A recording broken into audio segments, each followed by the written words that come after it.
And welcome back to the Hot Lap. We are talking Formula One V10s. Yes, on the very rare occasion that I may agree with Mohammed bin Sulayem. Well, this is a rare occasion. He has suggested potentially bringing back those Formula One screamers.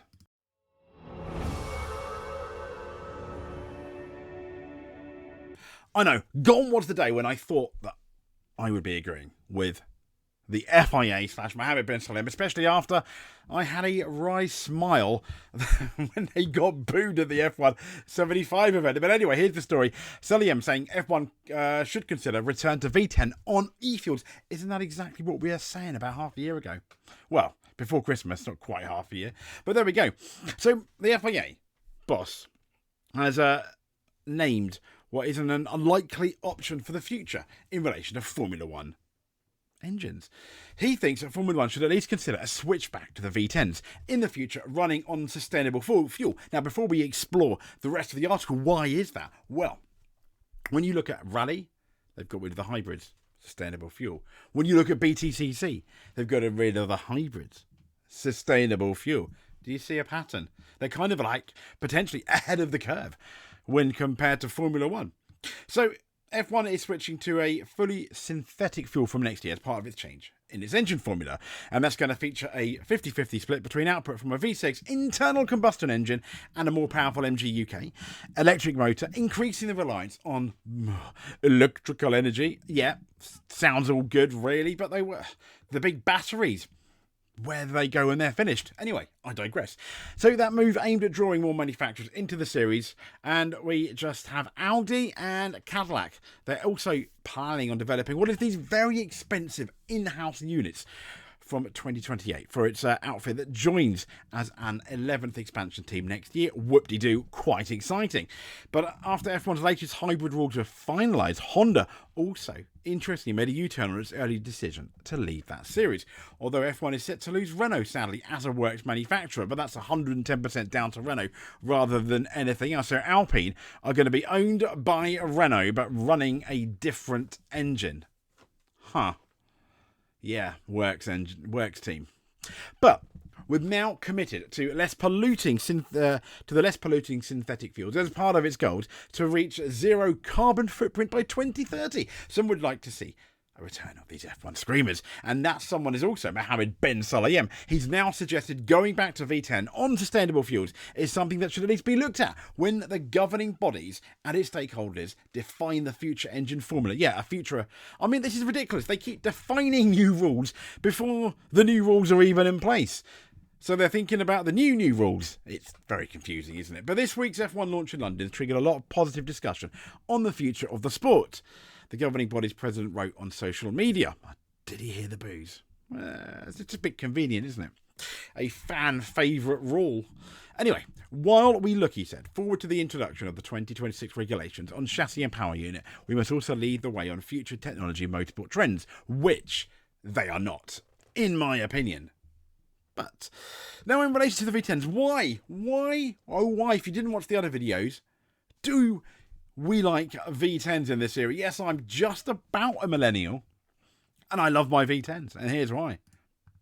Check out Montoya. Whoa! Listen to that engine. I mean, listen to it. Listen to that engine. That's why I love V10s. Okay. Going through Eau Rouge.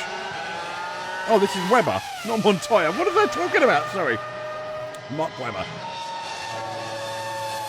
Whoa! Look at that.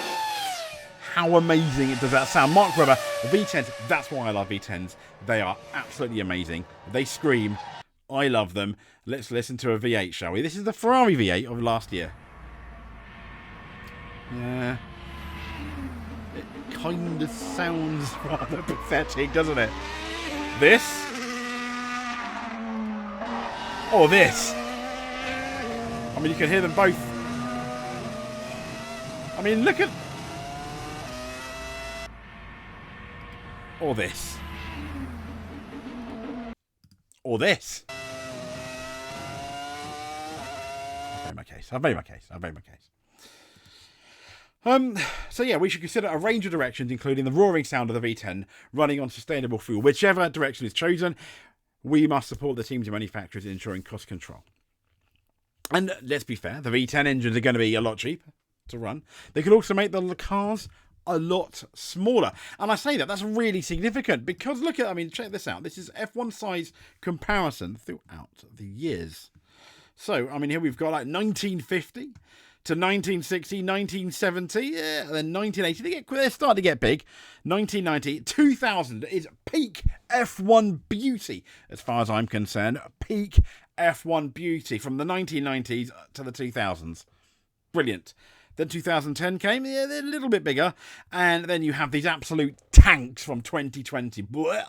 I mean, they look nice, but when you compare them, when you go to Formula One museums or when you know, and stuff, for example, if you've been to the London exhibition and you saw old Formula One cars, how much nicer do they look? They look lovely. They really do. The race has got an F1 article on seriously evaluating return to V10 engines, what you need to know. I just thought that was quite interesting. So as we know, the 2026 rules, yeah, bang tidy, they're staying. But they've put the idea of the V10 has stood out for Ben Sully, and we posted this on Instagram, and they speak a bit about that. But what does it mean?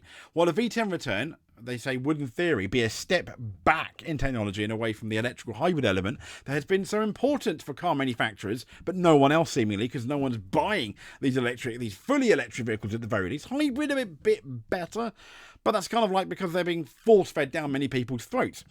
But anyway, the race says that there are a number of factors in its favour. Ultra-noisy engines would likely be a big hit with fans who have long complained that the turbo hybrids are not as loud as the previous generations of cars. Completely agree. Now, the power units could also involve much cheaper to develop technology than the turbo hybrids. Oh, nice. Which would open up potential manufacturer interest from those who feel priced out. And they're talking about, they're suggesting that it could open a door to wholly independent manufacturers again because it's cheaper.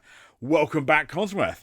For example, if you remember the old Hart engines, the last time they were in, was it Minardi Hart? Minardi. But relying on manufacturers to retain their long-term interest in F1 could leave the championship exposed if there was a sudden exodus, especially amid a time when car makers are facing financial difficulties caused by these and uncertainties. This is brilliant, isn't it? The manufacturers have done it to themselves, especially amid a time when car makers are facing financial difficulties and uncertainties caused by the switch to electric models. There you go. I mean, does that say enough? So another element in favour of a naturally aspirated car we've just spoken about is the weight, because the battery elements of the current hybrids have added a lot of bulk to F1 cars at a time when efforts are being made to make them more nimble again. Now, it's understood that FIA are keen to give the V10 idea some proper consideration.